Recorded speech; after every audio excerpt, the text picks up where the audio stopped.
All right, peace and blessings, all praises to the Most High.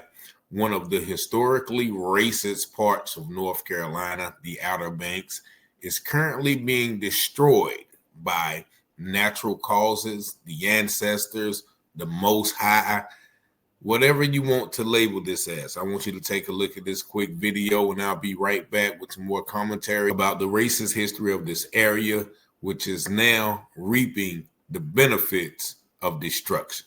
Just watch. Get back out to North Carolina, where at least 7 homes have collapsed this week. This is a live picture from where Katie Byrne is, and we just had another collapse. And that was what we were always worried about, right? Katie Byrne standing in front of this home all afternoon, and the creaking sounds it was making as she reported.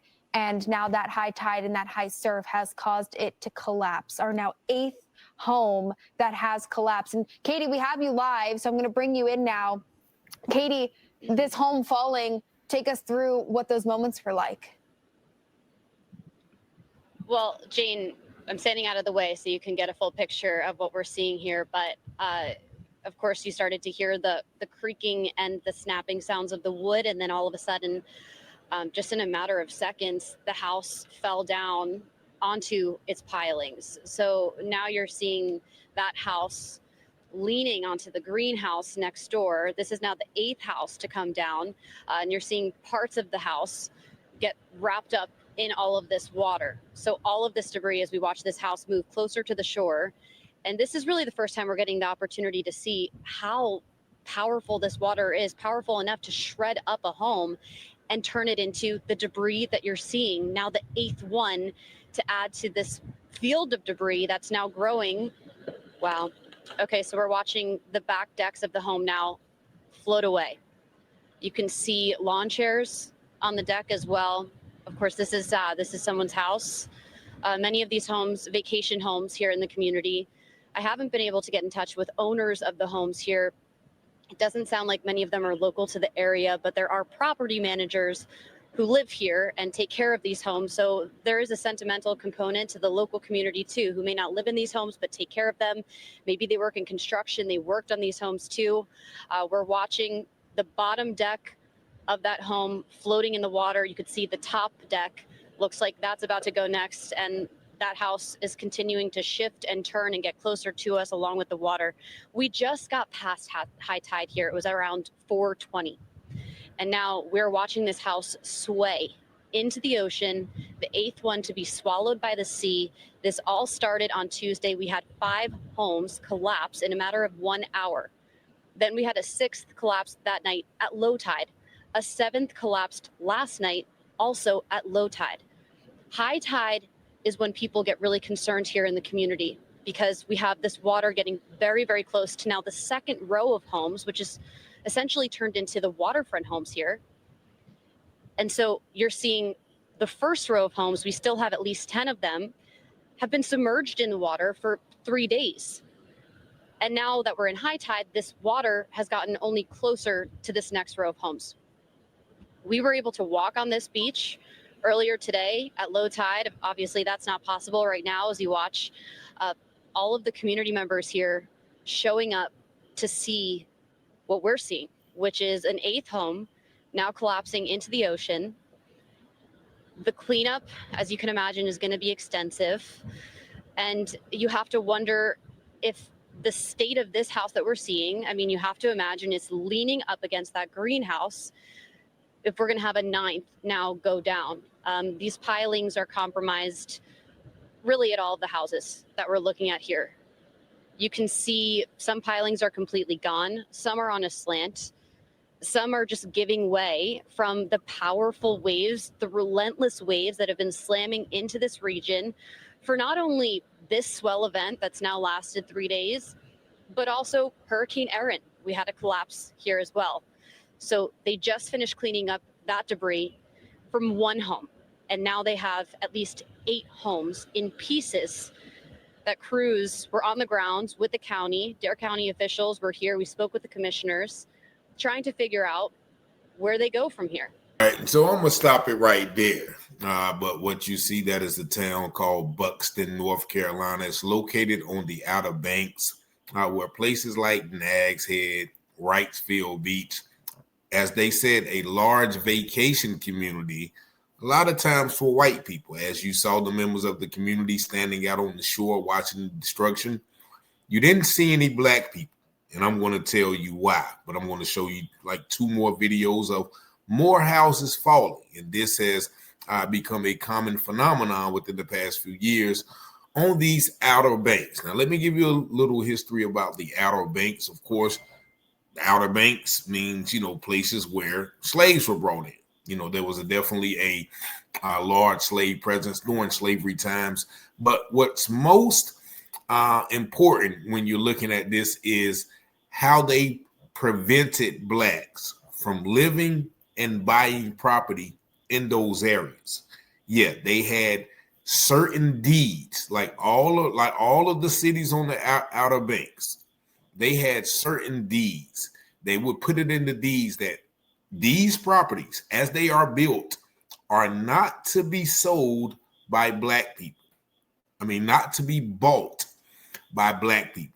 And everybody was involved. The bankers, the mayors, the appraisers, the land surveyors, everybody developed an elaborate scheme to keep black people from living in these communities. They were definitely sundown towns such as Nags Head and Wrightsville Beach. And I remember living in Virginia Beach, which is only about 45 minutes from, the Outer Banks. And all of some of my white customers, my rich, affluent white customers, they would always say, yeah, we're going down to the Outer Banks. We're going down to Nags Head. We're going down to here. We're going down to there. And that was understood that was their place. If people were from Virginia would tell me, oh, no, that's where the whiteys go. You know what I mean? So this is evidently a judgment on a place that has been discriminatory for black people. Just take a look at these other videos real quick to show you what Mother Nature, the Most High, the ancestors, whatever you want to blame this catastrophic disaster on. And you see, this has no sound, but this was, just last week down there where they're talking about those 5 houses fell. And you see the water crashing on the shore. All of that debris is from other houses. And you see a major collapse there. I think that is the one that we were just showing.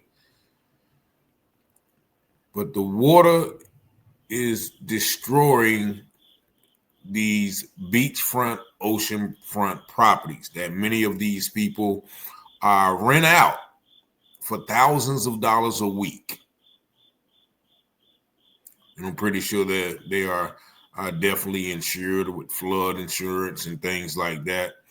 But this is the power of the Almighty at work. Water. Simply water, something that, we fail to realize the power of it, but the destructive power of water. I guess, if you haven't read the scriptures, they talk about the flood. I guess this what the flood was looking like. But you see, you heard them say that the water is coming up to the second row of houses. And so we can probably expect more destruction. And this video is from Epic Photography, I think. So fair use. But a lot of these properties, and you see right there, all of those properties right there are pretty much owned and operated probably by white people. And so I'll stop sharing there because I think you get the picture of it. But, this is, definitely a sign of the time. There will be natural disasters, catastrophic occurrences, and, God's bringing judgment on the earth for the sins of men.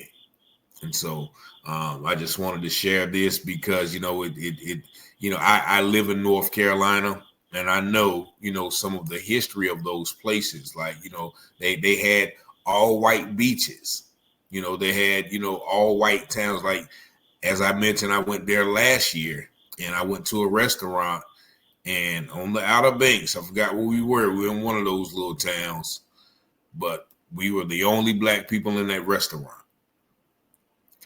So that is an area that is once again rife with the historical bastion of racism. And of course, even a current bastion of racism. There's not many property owners in that area of color. I can assure you of that. So y'all let me know what y'all think about this video in the comments. If you have not subscribed, please subscribe to the video. It helps the channel grow and get more exposure. But I do thank you for liking, watching, sharing, commenting, and subscribing to the videos on this channel. And as always, I pray you have peace and blessings. The scripture says all things that are hidden shall be revealed, and those things done in secret shall be exposed on the mountaintop. Let's go, Rich. You watching Telehouse Publishing, breaking news coverage. Give you the truth before fake news throw mud in it. Before the jury decide and the judge discover it, you should tune in to Telehouse Publishing. Telehouse Publishing, breaking news coverage. The propaganda grammar, don't believe none of it. Before the jury decide and the judge discover it, you should tune in to Telehouse Publishing. Telehouse Publishing, breaking news coverage. Give you the truth before fake news throw mud in it. Before the jury decide and the judge discover it, you should tune in to Telehouse Publishing. Negroes have listened to the trickery and the lies and the false promises of the white man now for too long.